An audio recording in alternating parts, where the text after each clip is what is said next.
Hey guys, it's Robyn and welcome to my channel. So school is winding down and summer break is about to start, and that also means it's time to celebrate the grads of 2022. And what better way to celebrate them than with this beautiful black and gold graduation cake, complete with a cap and some piped roses as well. So let's get into it.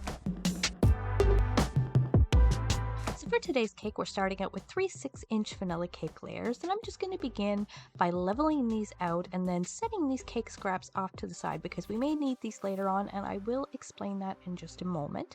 But while I still have my cake leveler handy, I'm going to flip this layer over here, and we're just going to cut that little tiny layer of caramelization off the bottom so we can use this as our center layer of cake, and that way we won't have any caramelization showing when the cake is sliced open later on. And now that we have that taken care of, we can begin stacking and filling. So I filled a piping bag with some vanilla American buttercream, and I've applied a small amount to my cake board to attach my first layer of cake, and I'm also applying a nice thick layer in between each of my layers of cake. And as you will see, I'm smoothing it out before I add the next layer of cake, so that way we don't end up with any air bubbles in between our layers, which could potentially try to escape our cake later on and ruin the finish on our buttercream. Also, for anybody who is interested in the recipe to this buttercream, I will leave a link to the video in the description box below. Okay, and now it is time for our crumb coat. So for this frosting, we're going to be using some chocolate American buttercream, which I've colored with some AmeriColor Super Black. And I absolutely love this gel food color because I find it doesn't take a whole lot to color it nice and rich without changing the flavor too much. And starting with the chocolate base really helps with that because when you have that cocoa base, it is rich enough to keep any other flavors from overpowering it.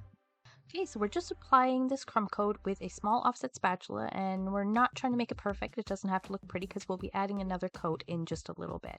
So once we get this finished up, we're going to pop it into the fridge and allow it to firm up completely. And in the meantime, we're going to start working on our graduation cap, which, as you can see, we're going to be making it a Rice Krispie treat. But if Rice Krispie treats aren't your thing, then this is where our cake scraps are going to come into use. You're going to use them to create a cake pop mixture, which you can then mold into whatever shape you need. So both options are completely acceptable and both will hold up really well on your cake.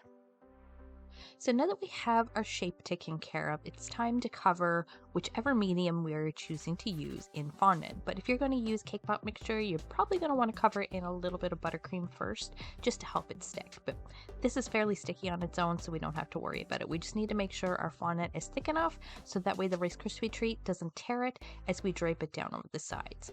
And as you can see, I'm just using my hands and my fondant smoother to very carefully manipulate the fondant to make it fit nice and snugly down around the sides. And then we're just going to use a craft knife to trim any excess fondant away and set that off to the side. Then we're just going to make sure our fondant is secure to the bottom of our Rice Krispie treat a little bit better by rolling it a few times. And then we're going to take our craft knife and cut that little excess lip away off the bottom that would prevent it from sitting flat on the top of our cake. And now I'm just going to grab my fondant smoother and we're going to go around the sides a few times just to make sure to get rid of my fingerprints off the sides. Alright, so now we can start work on the top of our graduation cap. So I have a piece of black fondant here, which I've already added some Tylose powder to, and I'm just making sure that that's worked in there really well before we roll this out fairly thick. Now I'm going to take a small template, which I've created to make sure my square is perfectly square. I'm going to trace that and cut it out using my craft knife. Then I'm just going to pull that excess fondant away, and we're going to take our perfectly square piece of fondant and lay that on a piece of parchment paper, which I am then going to place in my food dehydrator for approximately 1 hour to make sure it gets nice and hard. And if you guys don't have a food dehydrator, you can use your oven with just the light on, but don't turn the oven on, only use the light bulb because the heat of the light bulb will dry your fondant much quicker than if you just let it air dry. Okay, so with that said, now we're going to work on the tassel of our graduation cap. So I rolled out a piece of fondant extra thin, and if you guys have an extruder, it would be very handy to use, but we're going to cut out about 6 or 7 of these, and then we're going to set these off to the side. And while we have our white fondant handy, we're going to roll it out nice and thin, and we are going to cut out our diploma as well. And you're going to want to cut this with a little bit of a taper, so it's a little bit thinner on one end than the other, so that way when we roll it up, you're going to see the little coil on each end. So now that we're done with our fondant decorations, we're going to get a little bit messy. So we're going to take our gold luster dust and this little fluffy brush that I use only for my luster dust, and we are going to dry dust the tassels for our graduation cap, the ribbon for our diploma, as well as a little round tab that is going to be the button that attaches the tassel to the top of the graduation cap. And now once those are completely covered, we're going to set those off to the side, and now we are going to add the final layer of buttercream to our cake. So for this layer, once again, we are going to be using our black chocolate American buttercream, and we're going to add an extra thick layer this time using our small offset spatula just to apply the buttercream to the cake. And then once we have everything completely covered, we are going to use a bench scraper to get everything nice and smooth. So in order to get those sides nice and straight, you're going to want to hold your bench scraper at approximately a 30 to a 35-degree angle as you pull your turntable and drag that bench scraper around the cake. Now you may seem to notice that some spots just won't fill in. That's fine. Just add a little bit of buttercream and keep going, making sure to wipe off your bench scraper between every turn. Now once we've gotten those sides nice and straight, we're just going to clean up that top lip a little bit by carefully dragging in and upwards and pulling that excess buttercream away. Then we're going to pop our cake in the fridge to let it firm up completely, because next we're going to be adding a gold drip to our cake.